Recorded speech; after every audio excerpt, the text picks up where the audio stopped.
अब इस हिंसक पशु को मेरे हाथों मरने से कोई नहीं बचा सकता। कैसी कायरता भरी बातें कर रहे हो लोहा सिंह? क्या तुम भूल गए कि रूपनगर में तुम सबसे अधिक बलशाली हो?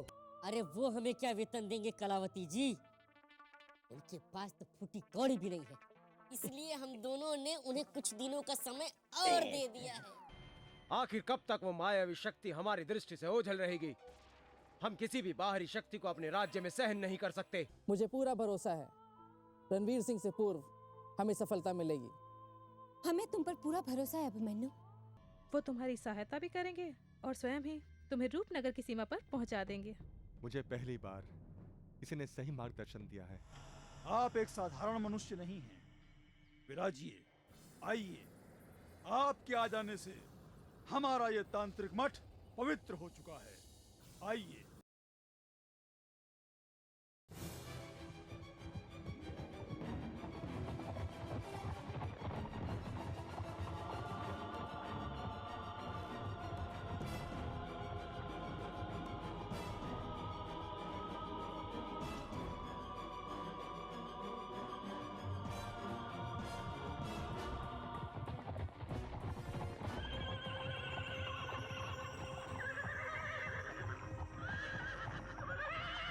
क्या हुआ पवन?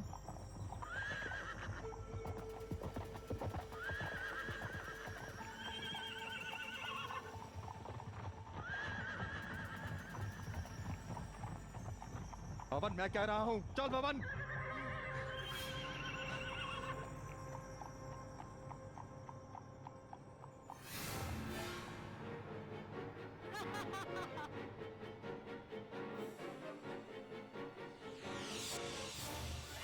कौन हो तुम? लगता है तुम भी राजकुमारी चंद्रमुखी को पाने की लालसा में यहाँ पर आए हो।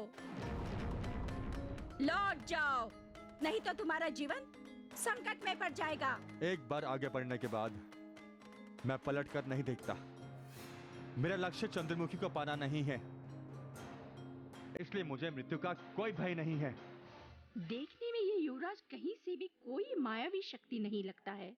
समझ में नहीं आ रहा है ये यही मायावी शक्ति है अथवा कोई साधारण मनुष्य। इसकी परीक्षा लेनी होगी। क्या सोच रही हो? मेरे पथ से हट जाओ। मुझे शीघ्र से शीघ्र रूपनगर पहुंचना है। रूपनगर पहुंचने से पहले तुम्हें मुझसे लड़ना होगा। यदि तुम मुझे नहीं हरा सके तो तुम्हारा आगे जाने का स्वप्न चूर चूर हो जाएगा। देखो युवती, मैं स्त्रियों से नहीं लड़ता। मैं अपना लक्ष्य पूर्ण होते ही अपने राज्य वापस लौट जाऊंगा। मेरा विश्वास करो, चंद्रमुखी के फूल के सिवाय मैं रूपनगर से एक सूखा पत्ता भी नहीं उठाऊंगा। हट जाओ मेरे रास्ते से। नहीं, मैं तुम्हें एक कदम भी आगे नहीं बढ़ने दूंगी। मैं तुम्हारा रक्त इसी जंगल में बहा दूंगी।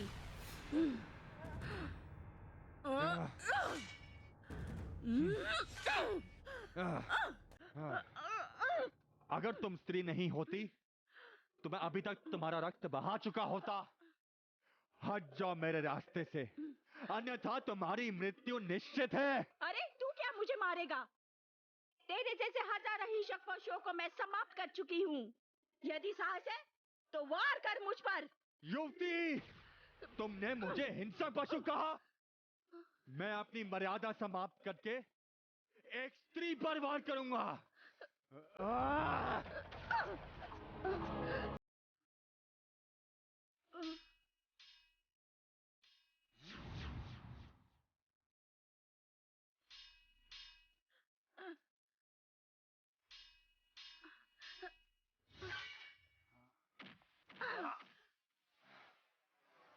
लगता है मेनका से लड़ने वाली ये नई मायावी शक्ति शीघ्र ही परास्त हो जाएगी। अभी ये पता नहीं चला है वो मायावी शक्ति है या साधारण मनुष्य है।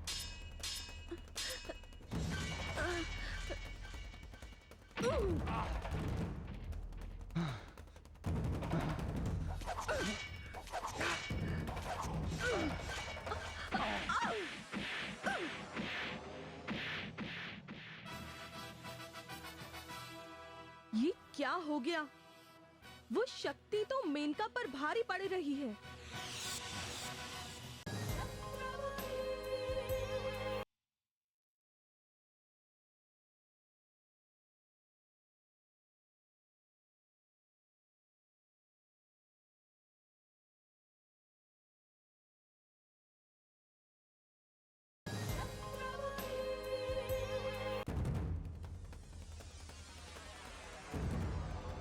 हमसे भी मुकाबला करने को तैयार हो जाओ।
क्षमा कर दीजिए, क्षमा कर दीजिए। हम समझ गए कि आप महाशक्तिशाली हैं। क्षमा कर दीजिए।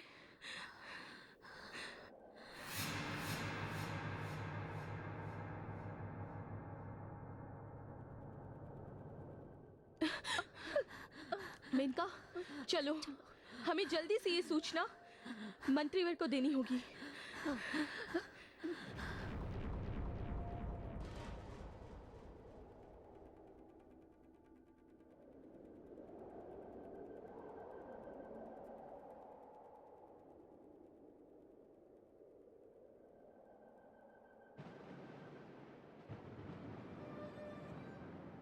रूपनगर के पथ में आने वाले हर संकट को मैं जीत लूंगा, चाहे कुछ भी हो जाए। किंतु मैं चंद्रमुखी के राज्य में अवश्य प्रवेश करूंगा।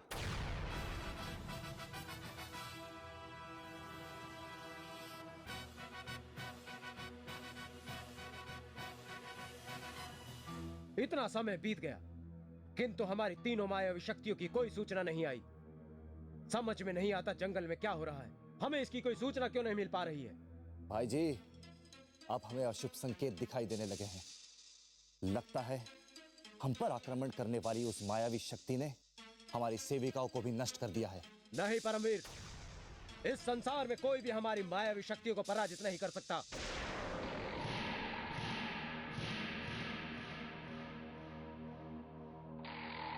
देखा, हमने कहा था कोई हमारी मायावी शक्तियों को परास्त नहीं कर सकता।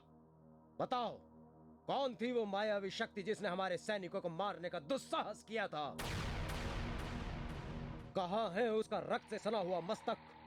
क्षमा कीजिएगा हुजूर, वो मनुष्य महान शक्तिशाली अवश्य है, किंतु मायावी नहीं।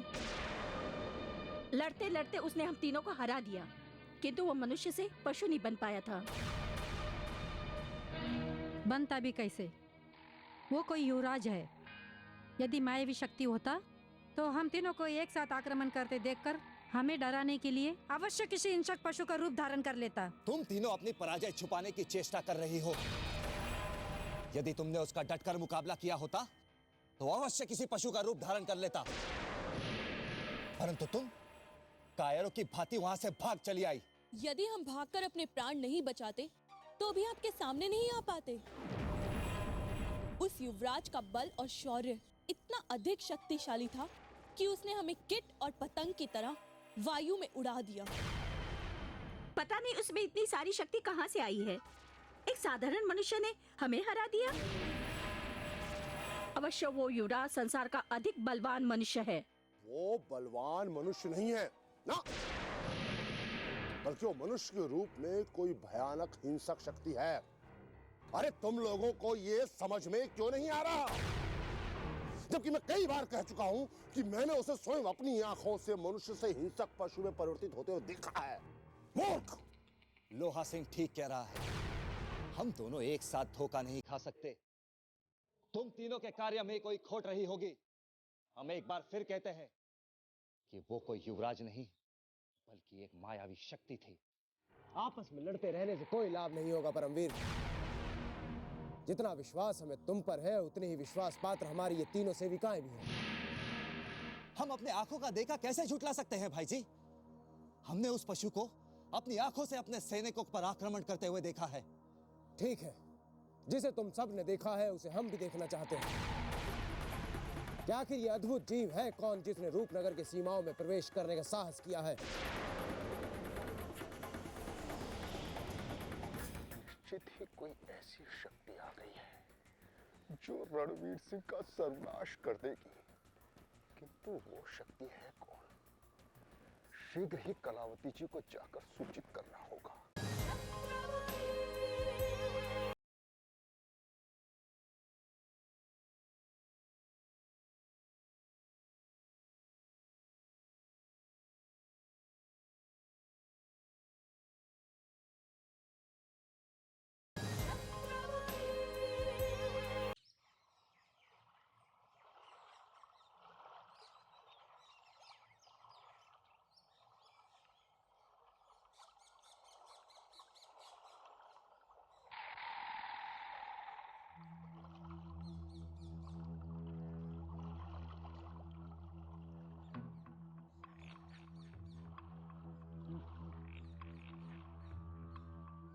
तुम इतने घबराए हुए क्यों हो?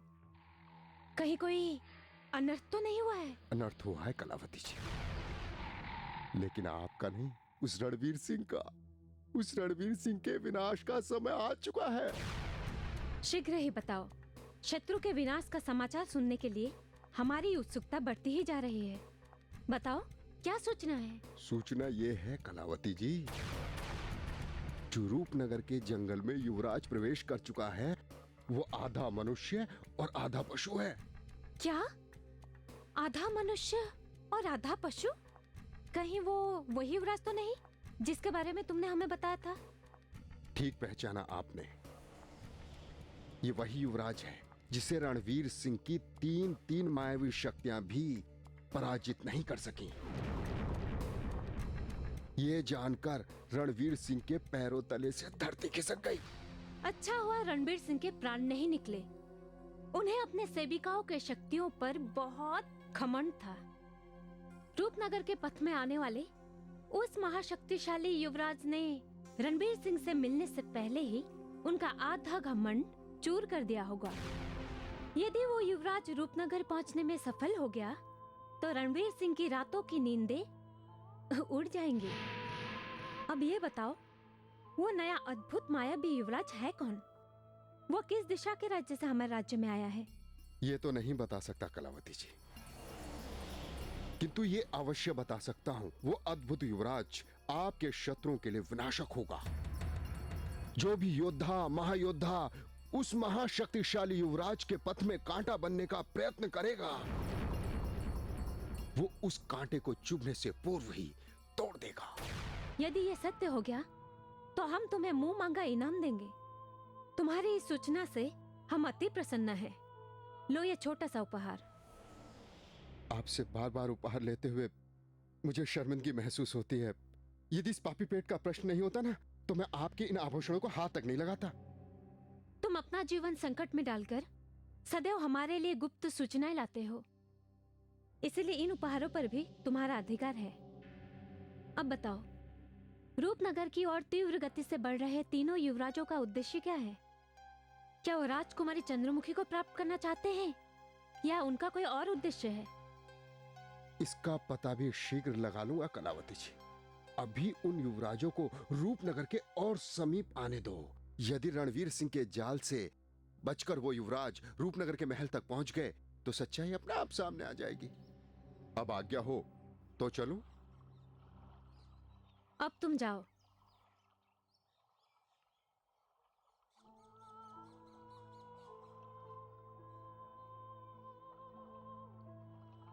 हम भी देखते हैं अपने दुष्ट शक्तियों की पराजय को देखकर रणवीर सिंह की हालत क्या हुई होगी।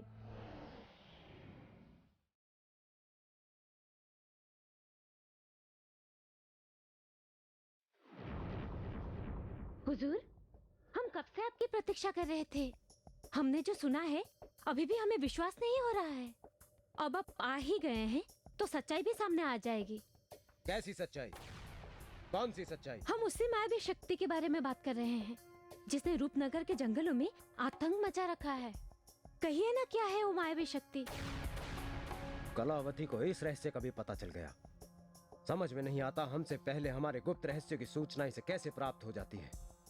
हुजूर, आपने हमारे प्रश्न का उत्तर नहीं दिया। विश्वास कीजिए हुजूर, हम आपके गुप्त रहस्यों के बारे में किसी को कुछ नहीं बताएंगे। कहिए ना, वो शक्ति है क्या? वो कोई मनुष्य है या केवल पशु? तुम्हारे इस व्यर्थ के प्रश्न का उत्तर देने के लिए हमारे पास समय नहीं है और ना ही हम किसी मायावी शक्ति को जानते हैं। ये आप क्या कह रहे हैं हुजूर? जिस मायावी शक्ति ने आपके भाई कुंवर परमबीर सिंह, लोहा सिंह और आपकी सारी मायावी सेविकाओं को जंगल से डराकर भगा दिया, उनके बारे में आप कुछ नहीं जानते? कलावती को इस रहस्य का भी पता चल गया। हमें क्रोध तो इतना आ रहा है कि फांसी के फंदे पर लटका कर इसे समाप्त कर दे, किंतु हम विवश हैं। हुजूर, आप बार बार चुप क्यों हो जाते हैं? लगता है आप पर कोई घोर संकट आया है, पर आप हमसे छिपा रहे हैं। कुछ तो बताइए, हो सकता है हम आपके कुछ काम आ जाए। तुम्हें हमारी चिंता करने की कोई आवश्यकता नहीं है। हम अपनी लड़ाई स्वयं लड़ सकते हैं और वैसे भी हमने तुम्हें कभी बीच में पड़ने के लिए नहीं कहा था। आपने नहीं कहा था तो क्या हुआ? किंतु आपको संकट में देखकर हम स्वयं को नहीं रोक पाए। भले ही महल के अंदर हमारे बीच कितनी ही अनबन क्यों न हो, किंतु बाहर की शक्तियों से हमें मिलकर मुकाबला करना चाहिए। कहे तो आपकी कुछ सहायता करें? हम अपनी सहायता करने में स्वयं सक्षम हैं। हम कभी स्त्रियों की सहायता नहीं लेते। यदि तुम अपनी भी सहायता कर सको तो हमें अति प्रसन्नता होगी। झूठ मत बोलिए। आप हमारी सहायता लेते समय आनाकानी कर रहे हैं, परंतु आपकी मायावी शक्तियाँ सदैव आपकी कुछ न कुछ सहायता करती रहती हैं। क्या उन युवतियों से सहायता लेते समय आपको संकोच नहीं होता? कलावती, इस समय हमें अति महत्वपूर्ण कार्य पूर्ण करने हैं, इसलिए तुम्हारी किसी भी बात का उत्तर नहीं दे सकते। जब समय आएगा तो तुम्हें तुम्हारे सारे प्रश्नों के उत्तर स्वयं मिल जाएंगे।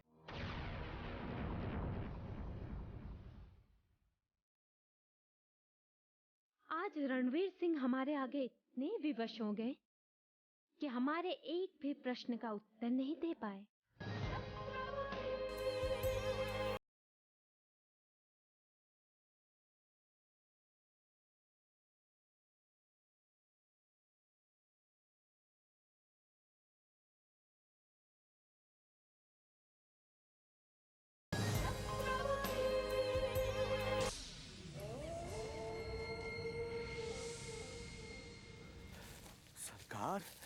अब रात ज्यादा हो गई है और अंधकार भी बढ़ गया है।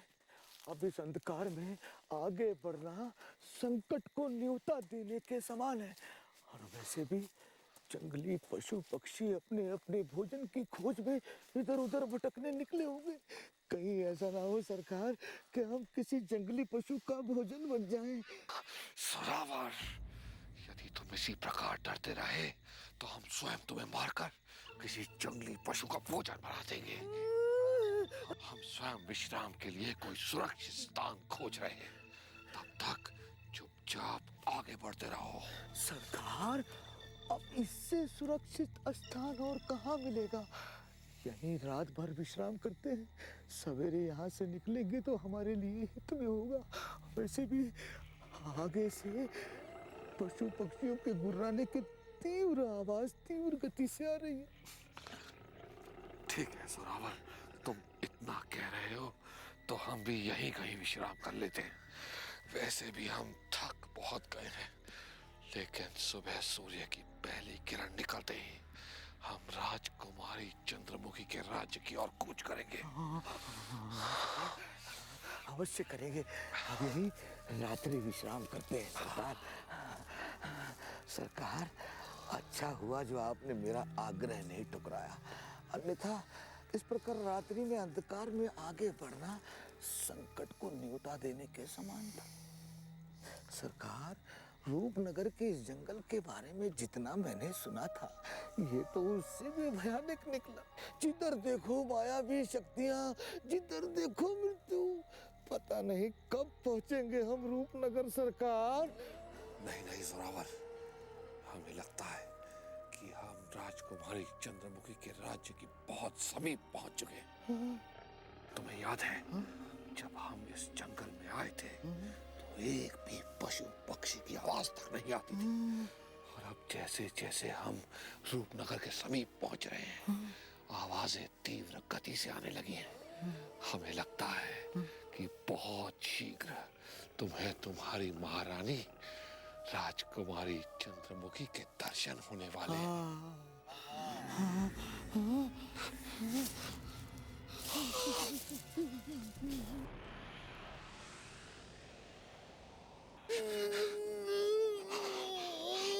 बिना शीश का मनुष्य, एक हाथ में मशाल और एक हाथ में तलवार।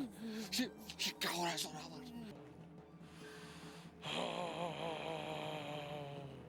मुझे क्या पता सरकार, मुझे तो कोई मनुष्य नहीं, अभी तो प्रेत दिखाई देता है।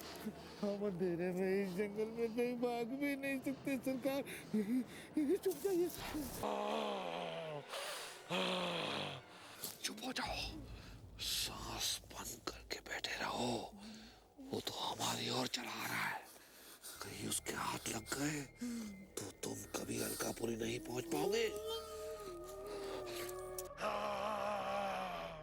यहाँ मनुष्यों की गंध आ रही है। अवश्य ही यहाँ कोई मनुष्य छुपा हुआ है।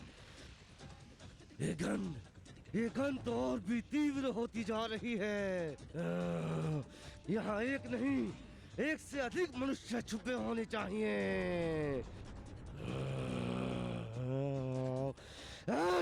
ये मनुष्य मुझे दिखाई क्यों नहीं दे रहे?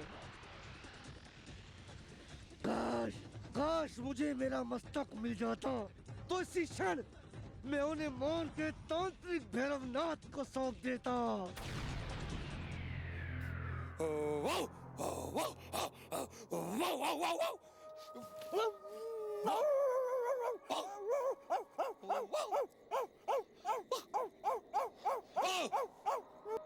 धात कुत्ते, मुझे लगा मनुष्य।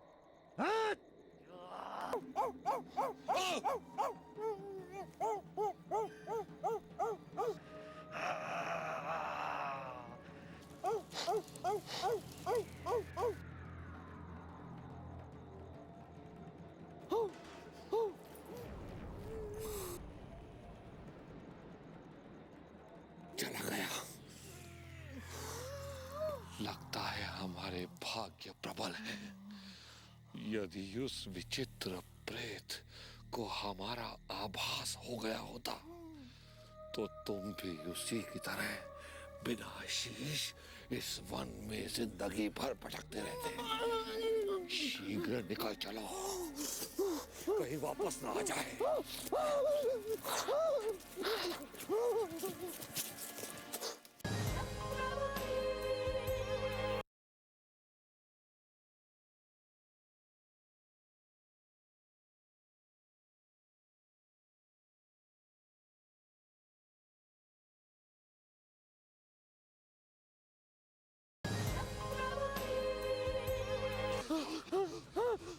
सरकार भागिए।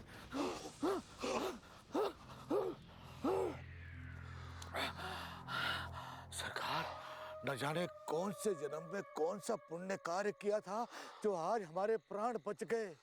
यदि उस मस्तक विहीन प्रेत ने हमें देख लिया होता तो हमारा कटा हुआ मस्तक किसी भैरवनाथ के चरणों में पड़ा होता। हाँ जोरावर, तुम ठीक कह रहे हो। वो प्रेत कह रहा था कि यदि हम उसे मिल जाते तो वो हमारे शीश काटकर किसी भैरवनाथ को सौंप देता। परंतु हमारी समझ में ये नहीं आ रहा कि वो तांत्रिक भैरवनाथ इतने सारे मस्तकों से कौन सा जादू तोने करता होगा। अब उसकी चिंता छोड़िए सरकार, अभी तो अपने प्राणों की चिंता कीजिए। इस भयानक मायावी जंगल में न जाने कैसे कैसे जीव जंतु, कैसे कैसे मायावी शक्तियां घूम रही हैं। सरकार, सरकार,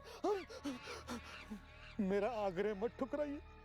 अब लौट चलिए, अपने राज्य लौट चलिए। जोरावर, तो फिर कायरों की भांति बातें करने लग गए। लगता है कि इस जन्म में तुम हमारे सेनापति कभी नहीं बन सकते। तुम शायद भूल गए हो कि सारे विश्व में युवराज भानु प्रताप सिंह जैसा महाबली और कोई नहीं है। उस आधे अधूरे प्रेत की शक्ति के सामने तुम अपने दाता की शक्ति को भूल गए। मैं कुछ नहीं बोला सरकार। उस मस्तक विहीन प्रेत ने मेरी बुद्धि भ्रष्ट कर दी। मुझसे सब कुछ भुला दिया। मुझे तो केवल इतना याद है कि इस रूपनगर के जंगल के बारे में मैंने जितना सुना था उससे भी भयानक भयानक जीव जंतुओं को मैंने यहाँ देख लिया। सरकार, सरकार, मेरी मानिए तो यहाँ से लौट चलिए। मैं आपको मरता हुआ नहीं देख सकता। चुप रहो, अब शगुन बकते रहते हो। याद रखना कि हमें मृत्यु आने से पहले हम तुम्हारा क्रियाक्रम कर चुके होंगे। हमें यकीन है कि पिछले जन्म में अवश्य तुम गिरगिट की योनि में रहे होगे। पहले तो तुम हमसे कह रहे थे कि बिना राजकुमारी चंद्रमुखी को लिए हम कभी नहीं लौटेंगे, और अब तुम हमें लौटने के लिए विवश करते जा रहे हो। सरकार, मुझे क्या पता था कि ऐसे ऐसे विचित्र जीव जंतुओं को इस रूपनगर के जंगल में देखने मिलेगा। जिनके मस्तक नहीं है उनके हाथ में मशाल जलती हुई देखने को मिलेगी। सरकार, मेरी एक बात समझ में नहीं आ रही है। जब उसका मस्तक ही नहीं था तो वो मशाल जलाकर कौन से नेत्रों से देख रहा था। सरकार, लौट चलिए सरकार। वो कभी भी आकर हमारे प्राण ले सकता है। हमारे नहीं जोरावर, किंतु तुम्हारे। और वो भी वो मस्तकहीन प्रेत नहीं लेगा। यदि इसी भांति तुम हमें डराते रहे तो हम स्वयं तुम्हारा मस्तक काटकर यहीं फेंक देंगे।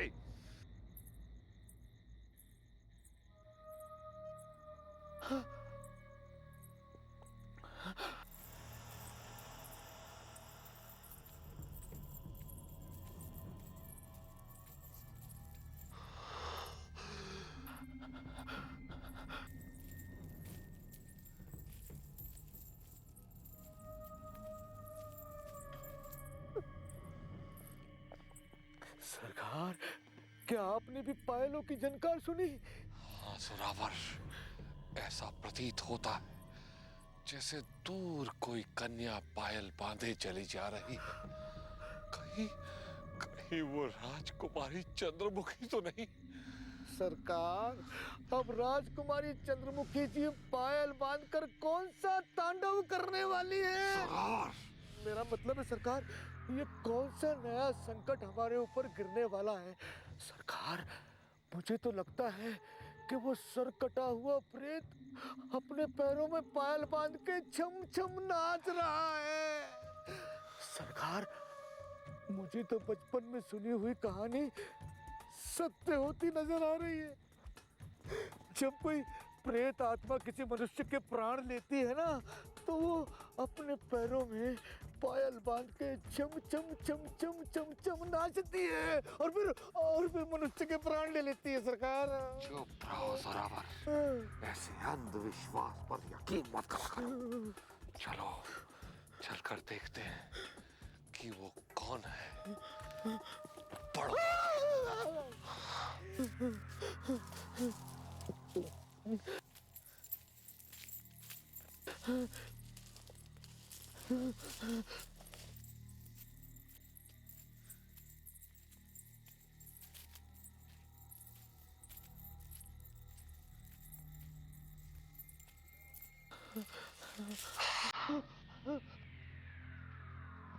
वो देखो, वो सुंदर कन्या पैरों में पायल बांधे इस जंगल में भटक रही है। हमारा कहा सत्य हो गया। हाँ सरकार, आपका कहा हुआ सत्य तो हो गया, किंतु ये कैसे मान ले कि वो मनुष्य ही होगी? मनुष्य ही होगी? हमें दिखाई पड़ रहा है कि वो मनुष्य ही है। और यदि तुम्हें अभी भी विश्वास नहीं हो रहा, तो चलो चलकर उसी से पूछ लेते। नहीं, आप कह रहे हैं तो मनुष्य ही होगी, तो क्या हम लौट चले सरकार? नहीं, हमें उस युवती से मिलना होगा। यदि वो राजकुमारी चंद्रमुखी नहीं भी है, तो क्या पता कि वो राजकुमारी चंद्रमुखी के राज्य का पता जानती हो। चलो।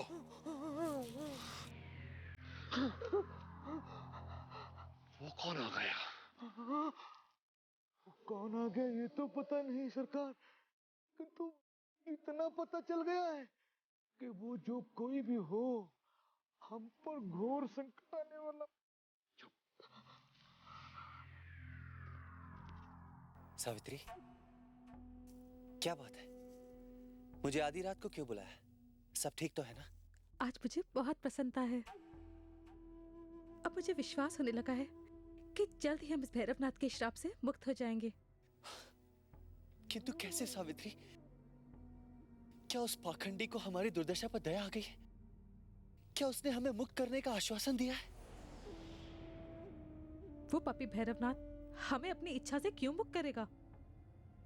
किंतु उसके इस श्राप से मुक्त होने के लिए मैंने एक पथ खोज लिया है। पथ खोज लिया? किंतु उस भैरवनाथ ने तो हमारे सारे पथ बंद कर दिए। तुमने कौन सा पथ खोज लिया सावित्री? मुझे रूपनगर के पथ पे एक मनुष्य मिला था जो अपना नाम वनराज बता रहा था। वनराज? सावित्री, क्या ये वनराज हमारी सहायता करेगा? अवश्य करेगा, किंतु वो कोई मनुष्य नहीं है, एक महान शक्ति है। तुम्हें पता है, भैरवनाथ उसे देखते ही उसके चरणों में गिर पड़ा। मैंने बड़ी चतुराई से उसे मनुष्य समझकर भैरवनाथ के मठ पर भेज दिया था, किंतु भैरवनाथ ने उसे मारने के बजाय उसे अपने आसन पर बिठा दिया और उसकी पूजा अर्चना करने लगा।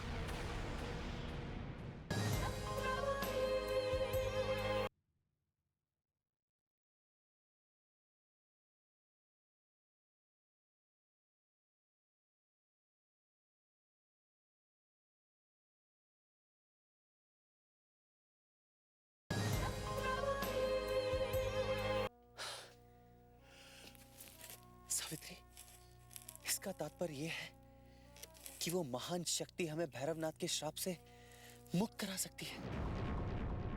अवश्य मुक्त करा देगी, किंतु अभी नहीं। जब वो महान शक्ति अपना कार्य पूर्ण करके रूपनगर से लौटेगी, तब हम भैरवनाथ के श्राप से अवश्य मुक्त हो जाएंगे। वनराज नाम की इस महान शक्ति ने मुझे रूपनगर जाते समय वचन दिया है। सावित्री, ईश्वर करे कि वो महान शक्ति अपना लक्ष्य पूर्ण कर ले। जिसे तुमने मनुष्य समझकर भैरवनाथ के मठ पर मरने के लिए भेज दिया था, वही हमें जीवन दान देगा। यदि उसने हमें सर्प योनि से मुक्ति दिला दी, तो हमारा पूरा परिवार जीवन भर उसकी पूजा करेगा, जीवन भर। जोरावर, जिस महाशक्ति वनराज की ये दोनों बातें कर रहे हैं, वो और कोई नहीं, हमारा सौतेला भाई ही हो सकता है। आप सत्य कह रहे हैं महाराज। यदि इनकी बातों में सत्यता हुई तो आपका सौतेला भाई वनराज आपसे कोसों दूर निकल गया है। कहीं ऐसा ना हो कि वो आपसे पहले राजकुमारी का हाथ थामकर अलकापुरी पहुंच जाए। नहीं, रूपनगर राजकुमारी चंद्रमुखी के लिए नहीं, केवल एक फूल के लिए जा रहा है। और यदि वो हमसे पहले पहुंच भी गया, तो जब वो लौट रहा होगा, हम उसे खोज कर इस वन में उसको मृत्यु देंगे। चाहे कोई तांत्रिक के लिए वो महाशक्ति हो, हम अपने सौतेले भाई को शक्तिहीन बना देंगे। आपके सामने भला कौन टिक सकता है महाराज? आपके सोचे हुए को तो स्वयं भगवान भी नहीं टाल सकते। तो फिर हम अपनी गति को तीव्र कर देते हैं, ताकि हम वनराज से पहले रूपनगर पहुंच जाएं। रूपनगर तो हम पहले पहुंचेंगे, लेकिन उससे पूर्व हम इन दोनों से मिलना चाहते हैं और जानना चाहते हैं कि उस तांत्रिक ने इन्हें कौन सा ऐसा श्राप दिया है जो हमारा सौतेला भाई वनराज दूर कर सकता है। इन्हें बुलाओ। हमारे महाराज तुम्हें बुला रहे हैं। यहाँ आओ, अन्यथा तुम्हें मृत्यु दंड देंगे।